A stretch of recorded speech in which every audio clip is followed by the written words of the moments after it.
하나님 말씀 사도행전 21장 27절에서 40절까지 말씀을 교독하겠습니다.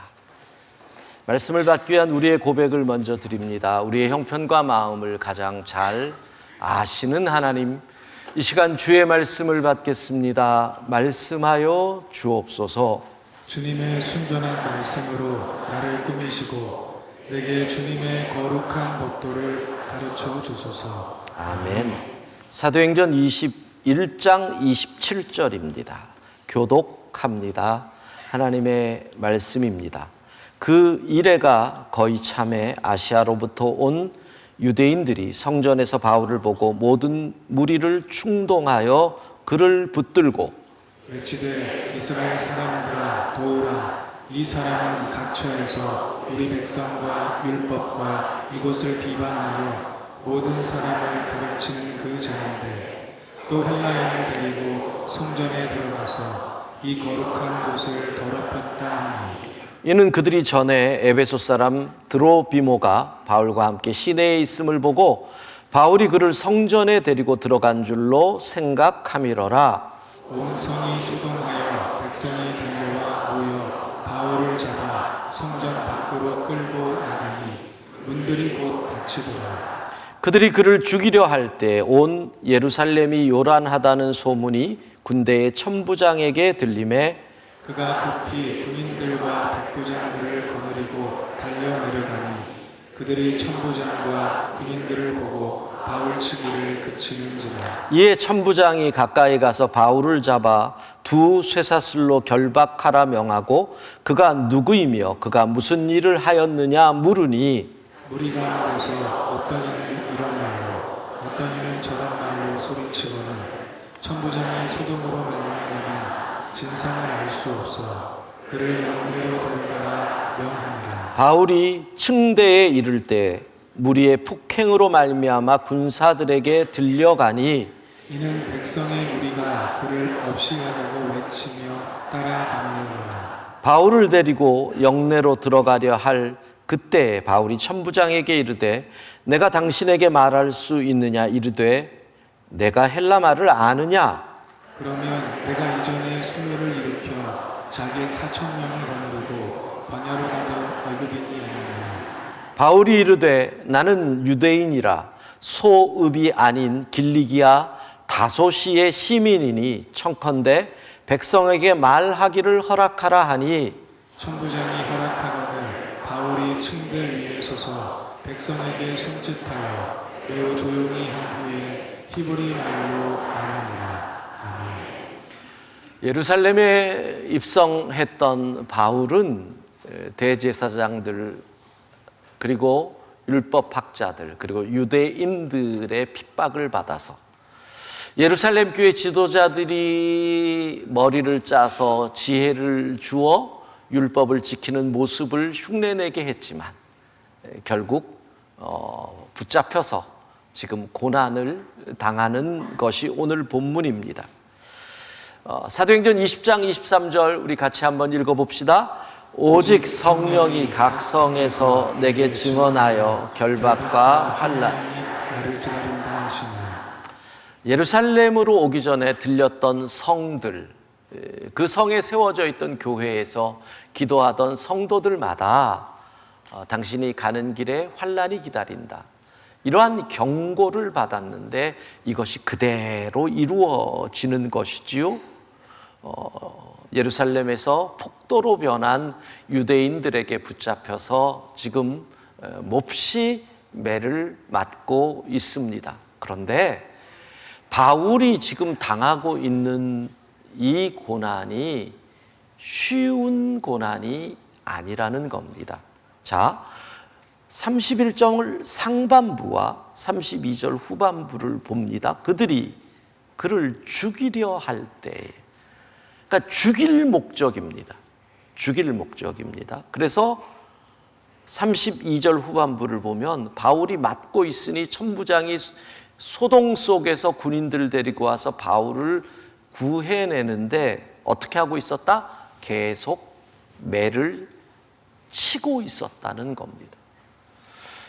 여러분, 우리가 살다가 뭐 험한 일을 당할 때 있잖아요. 근데 대부분 뭐 강도를 만난다고 해도 강도가 돈이나 뭐 이런 것을 뺏으려고 하지 웬만해서는 죽일 목적으로 다가오지 않습니다.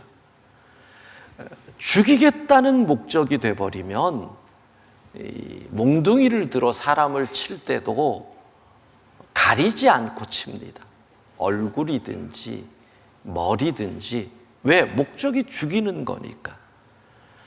물건을 뺏으려고 하면 위협을 해서 때리더라도 생명의 위협이 안 가게 하는 겁니다. 근데 이들은 죽일 목적으로 바울을 향해 몽둥이를 휘두르는 것입니다. 지금 바울은 이제 죽음 직전까지 이르는 거지요. 그래서 본문을 보면 바울을 병사들이 들고 이동을 합니다. 왜 바울을 죽이려고 할까요? 죄목이 있어야지요. 본문을 보면 세 가지 죄목이 나옵니다. 21장 28절을 보면 세 가지가 각 처에서, 이방 땅에서 우리 백성을 비방했다. 우리 유대인을 비방했다. 뭐예요? 민족주의를 자극하는 것이요. 제가 우리 민족을 모욕했다. 두 번째가 율법을 비방했다. 말씀을 모욕했다. 그리고 이곳 예루살렘 성전을 모욕했다. 그리고 한 가지의 거짓말, 이 성전에 이방인을 데리고 들어가서 이 거룩한 곳을 모욕하였다. 세 가지 죄목과 한 가지 거짓말. 그런데 바울이 그런 일을 안 했다라고 성경은 나오잖아요. 지금 튀르키예 이스탄불에 가면 고고학 박물관에 예루살렘 헤롯 성전, 세 번째 성전에서 가져간 하나의 경계석이 있습니다. 그 경계석이 안뜰에 서 있는데 경고문입니다. 외국인은 성전 경내로 둘러싼 난간과 구회관으로 들어가지 마라. 이방인은 그러면 죽는다. 죽어도 책임이 너희에게 있다. 여러분, 이 비문이 가만히 생각해 보면 우리 예수님도 이 비문을 본 겁니다. 시대적으로. 바울도 본 비문입니다. 그 율법에 능통한 바울이 안 그래도 신경 쓰고 있는데 이방인을 데리고 예루살렘 성전에 들어갔을 리가 없는 거죠. 그런데 왜 이렇게 사람들은 들고 일어났을까요? 여러분, 작은 불씨가 큰 불이 되려면 반드시 뒤에서 부채질을 하는 사람이 있습니다. 이걸 우리는 충동질이라고 하지요. 본문 27절 후반부를 보면 바울을 보고 모든 무리를 충동하였다. 충동질하는 자가 꼭 있다는 겁니다. 충동질이라고 표현되어 있지만 다른 말로 하면 자극하는 사람, 옆구리 찌르는 사람, 유혹하는 사람, 이렇게 다 표현을 바꿀 수도 있을 거예요. 근데 살면서 보면 인생에 충동하는 사람은 꼭 있다 없다? 반드시 있습니다. 자극하는 사람 반드시 있습니다. 어떻게 없겠어요? 나도 여러분들을 말씀으로 자극하는 거잖아요. 설교도 그런 거잖아요. 그러면 여러분, 인생을 살면서 충동이라고 하는 것이 꼭 있는 것이라면 이렇게 구별할 수 있습니다. 선한 충동과 악한 충동이 있다. 예를 들어서 함께 착한 일 하자고 권면을 할 때 우리는 그건 선한 자극 충동이지요. 나쁜 일 하자고 옆구리를 찌르면 악한 충동이 되는 거지요. 최초의 뱀이 이브에게 이거 먹으면 하나님과 같아져, 이게 대표적인 악한 충동이 되는 겁니다.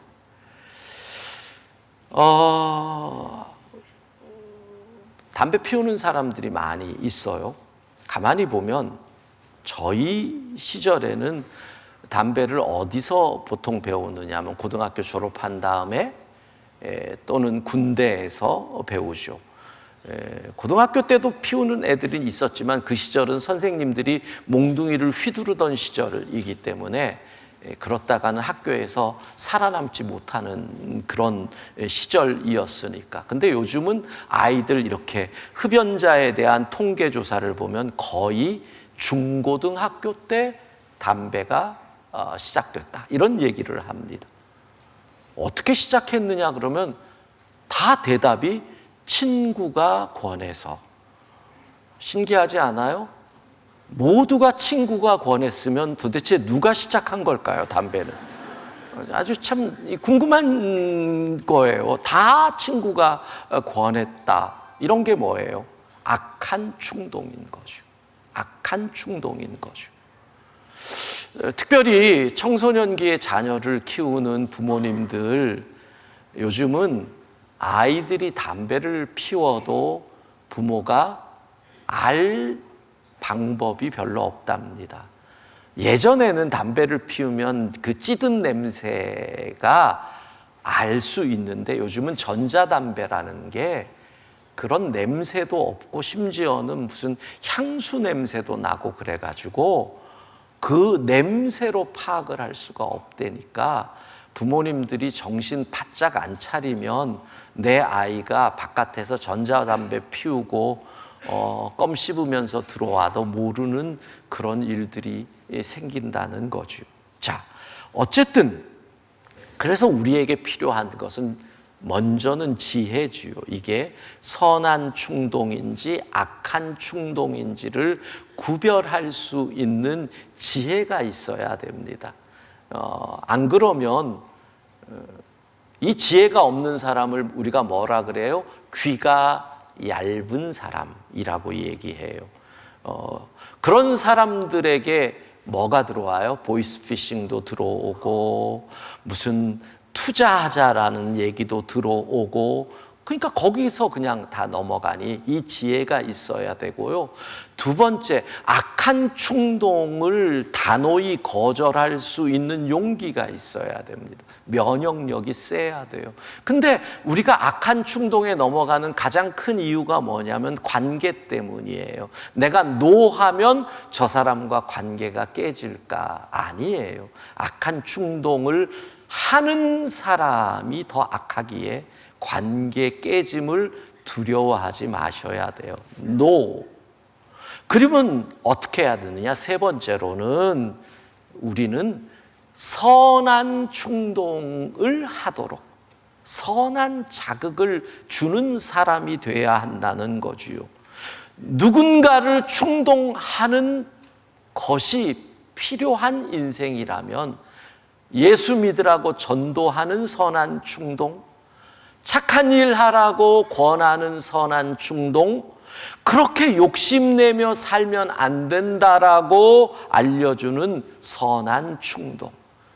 여러분 주변에서 선한 물결이 옆으로 퍼져나갈 수 있기를 바랍니다. 자, 그런데 생각을 해봅시다. 다시 바울의 입장으로 돌아가는 겁니다. 바울이 지금 죽어가잖아요. 매를 맞으면서. 근데 바울은 이 순간 무엇을 떠올릴까요? 성경에 나온 얘기는 아니에요. 그냥 말씀을 읽고 묵상하다가 매를 맞고 죽어가는 바울은 지금 어떤 생각을 할까? 이걸 가지고 묵상을 하다가 떠오른 거예요. 25년쯤 전에 자신이 했던 일이 뇌리를 스치고 지나가지 않았을까? 25년 전에 내가 사람들을 충동질해서 그들이 스데반을 죽였는데 지금 내가 똑같이 당하고 있다. 사도행전 6장 12절 13절 같이 읽습니다. 백성과 장로와 서기관들을 충동시켜 와서 잡아가지고 공회에 이르러 거짓 증인들을 세우니 이르되 이 사람이 이 거룩한 곳과 율법을 거슬러 말하기를 아직 아니하는도다. 예, 여러분 요거 잘 보세요. 충동하는 사람이 나중에 7장을 가보면 사울, 바울이었음을 우리는 알 수 있어요. 이곳이 일어난 장소가 예루살렘 성 안이에요. 지금 바울이 매맞아 잡혀있는 그곳이에요. 사람들이 내세운 죄목이 똑같아요. 뭐예요? 거룩한 곳, 성전을 거슬렸다. 율법을 거슬렀다. 백성을 모욕했다는 스데반이 지금 이 안에서만 했기 때문에 저 바깥에서 이방인과의 관계에서 바울이 한 것과는 다르니까 그 죄목이 생길 수는 없는 거죠. 그러니까 여러분, 제가 묵상하면서 생각해낸 것이지만 바울이 그 순간 자기의 일을 생각했다라는 것이 과한 해석일까요? 왜? 똑같은 장소에서 자신이 했던 일을 똑같은 죄목으로 그대로 당하고 있거든. 그리고 자기는 맞아 죽어가고 있는 거죠. 바울은 지금 생명이 위협당하는 그 순간에 스데반을 생각하는 겁니다. 그러면 그때 스데반은 어떤 모습이었을까요? 사도행전 6장 15절 같이 읽습니다. 공회 중에 앉은 사람들이 다 스데반을 주목하여 보니 그 얼굴이 천사의 얼굴과 같더라. 여러분, 사람들은 스데반의 모습에서 천사의 모습을 봅니다. 놀랍지 않습니까? 스데반이 성 밖으로 끌려가서 돌에 맞아 죽는 순간을 사도행전 7장에는 하나님의 영광을 보았다. 하늘 보좌 우편에 서 계신 예수님을 보았다. 그리고 뭐라고 간구합니까? 7장 59절 같이 읽습니다. 그들이 돌로 스데반을 치니 스데반이 부르짖어 주 예수여 내 영혼을 받으시옵소서. 주 예수여 내 영혼을 받으시옵소서. 그 부탁과 그 다음이 뭐예요? 용서. 저들은 자기들이 하는 일을 모릅니다. 많은 성경을 해석하는 분들은 이 스데반의 마지막 모습이 바울의 마음 속에 예수 그리스도에 대한 파문을 던졌다. 이런 생각을 하는 거죠. 도대체 예수가 누구길래 저들은 죽는 순간에까지도 저럴까? 도대체 예수가 누구길래? 그러니까 바울은 그런 질문을 하면서 예수 믿는 사람들을 잡으러 다메섹으로 가는 중에 예수님이 짠! 하고 바울을 만나신 거죠. 누구나 학자들에 따르면, 죽음을 연구하는 학자들에 따르면 임사체험, 그러니까 죽음 직전 또는 죽었다까지 하는 순간에 갔다 다시 살아난 임사체험을 한 사람들과의 인터뷰에 나오는 이야기들을 보면 죽기 직전에 사람들이 자신의 과거가 무슨 필름이 빨리 돌듯이 확 스쳐 지나가는 경험들을 한대요. 일반적으로 주마등처럼 내 과거가 스쳐 지나간다는 거예요. 그러면 바울이 지금 죽음 직전이잖아요. 죽는구나 하는 그 순간 바울은 도대체 무엇을 생각하고 보았을까요? 그의 인생의 가장 강력한 경험, 내가 예수 그리스도의 사랑을 받았던 그 경험. 여러분, 사랑이 가장 강력하게 임하는 순간이 어떤 순간인 줄 아십니까? 사랑은 용서로 표현될 때 가장 강력합니다. 용서라는 건 뭐예요? 죄인에게 임하는 거잖아요. 그러니까 내가 죄인이구나 하는 걸 깨닫고 있어 죽을 수밖에 없구나, 죄값으로. 근데 용서가 임해 보세요. 이 사랑이 얼마나 강력한지 몰라요. 그러면 바울은 그의 인생의 가장 강력한 사랑의 체험이 첫 번째가 뭐예요? 내가 충동질해서 죽였던 스데반이 죽는 순간에 그를 용서하잖아요. 자기가 뭘 하는지를 몰라서 저래요, 하나님. 그 죄를 저 사람에게 돌리지 마세요. 사람의 용서를 받아요. 그 다음에 뭐예요? 예수 믿는 사람들을 그렇게 잡아 죽였는데 예수님이 그에게 나타나셔서 그를 용서하시는 그 강력한 사랑을 체험하는 것. 죽는 순간에 그 사랑을 기억하는 거지. 이 두 가지가 오버랩되면서 스데반의 마지막과 자신의 마지막이 오버랩되면서 나도 스데반처럼 죽고 싶다. 나도 스데반처럼 예수님 바라보며 감격하게 예수님께 가고 싶다. 이런 다짐하지 않았을까요? 사랑하는 성도 여러분, 여러분의 일생 마지막 순간, 천국 가는 그 어느 순간, 예수님 사랑합니다. 사랑하는 예수님 만나고 싶어서 빨리 가고 싶습니다. 예수님 사랑합니다. 고백하다 천국 갈 수 있기를 바랍니다. 이게 바울이 죽음 앞에서 그가 스데반을 생각하며 나온 부분을 제가 묵상한 거예요.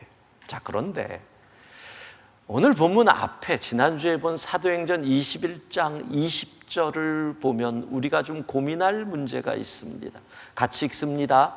그들이 듣고 하나님께 영광을 돌리고 바울더러 이르되 형제여 그대도 보는 바에 유대인 중에 믿는 자 수만 명이 있으니 다 율법의 열성을 가진 자라. 자, 여기 보세요. 뭔가 이상한 구절이 보여야 돼요. 잘 보세요. 뭐가 이상해요? 유대인 중에 믿는 자 수만 명이 있으니, 이 믿는 자 앞에 괄호 열고 예수님이 들어가야 돼요. 유대인 중에 수만 명이나 예수님을 믿는 자가 있는데 그들이 지금 바울을 죽이려고 한다는 거예요. 여러분, 이게 말이 되냐 이거예요. 평생 예수님 전하고 평생 예수 복음 전하다가 이제 고향에 돌아왔으면 개선장군으로 환영을 해야 되는데 예수님을 믿는 수만 명의 유대인이 도리어 바울을 죽이려고 한다. 여러분, 이게 말이 되는 이야기입니까? 왜 그럴까요? 그들은 지금 예수님을 믿는데 율법 안에서 믿고 있는 거예요. 요즘 말로 하면 교리 안에서 믿는 거예요. 그러니까 예수님을 믿는 유대인들은 율법의 틀 안에서 메시아인데 유대인을 구원하기 위한 메시아로 믿는데, 이 바울은 이방인을 위해 복음을 전하니까, 아니 유대인 메시아인데 왜 이방인에게 그 메시아를 전해? 요즘 말로 하면 그들에게 바울은 뭐예요? 이단인 거예요. 이단. 여러분, 교리적인 믿음의 한계가 여기에서 드러납니다.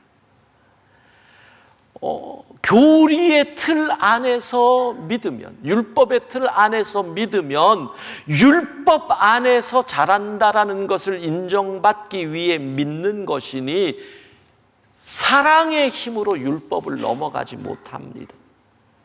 자, 율법의 틀 안에서 메시아를 믿고 구원받으려면 이방인이 유대인이 돼야 합니다. 이방인이 유대인이 돼야 예수님 메시아가 그를 구원합니다. 이방인이 유대인이 되기 위해 첫 번째가 뭐예요? 할례를 받아야 됩니다. 그런데 바울은 할례 필요 없다. 초대교회의 가르침대로 하니 바울은 이단일 수밖에 없는 거지.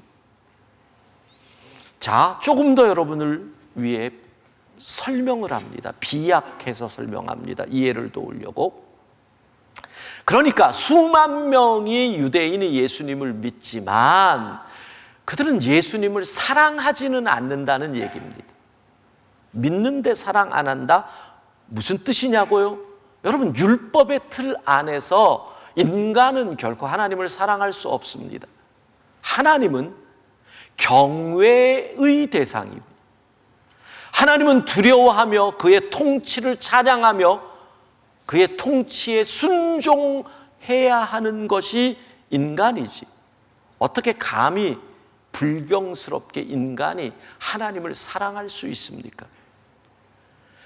그러니까 하나님이 인간을 사랑할 수는 있어도 인간이 하나님을 사랑할 수 없다는 것이 율법의 틀 안에서의 그들의 생각인데, 복음은 무엇입니까? 예수님을 믿는다는 그 자체가 예수님의 사랑에 감격해서 나도 예수님을 사랑합니다.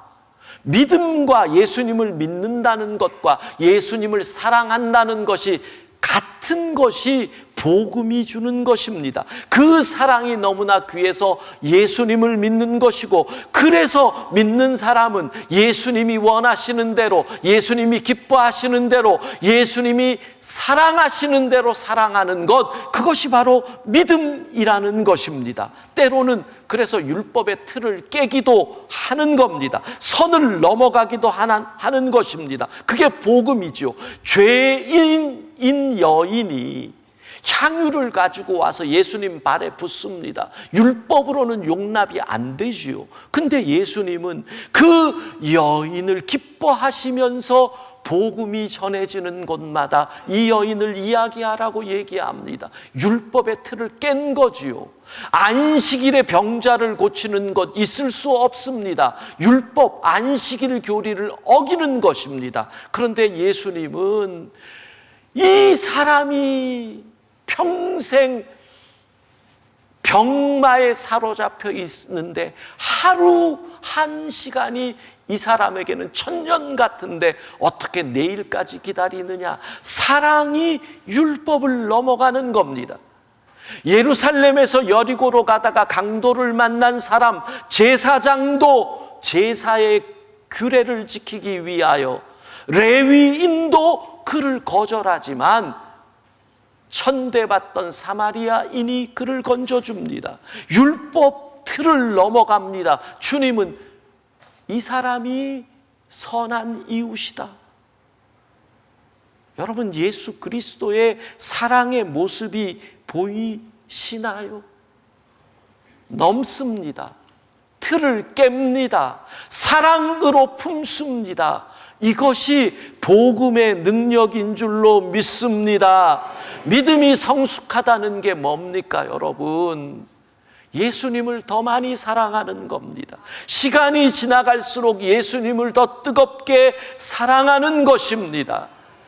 예수 그리스도 그러면 내가 80이든 90이든 내 눈에서 눈물이 뚝뚝 떨어지는 이 예수님을 향한 사랑,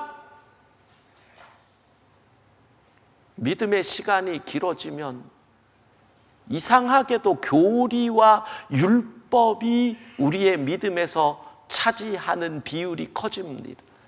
사랑이 줄어듭니다.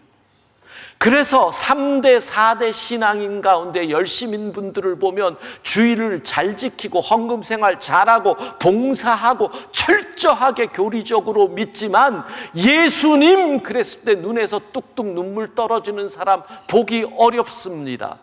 왜 그럴까요? 믿음, 율법 안에 믿음, 뜨거운 사랑이 식어가고 있다는 것입니다.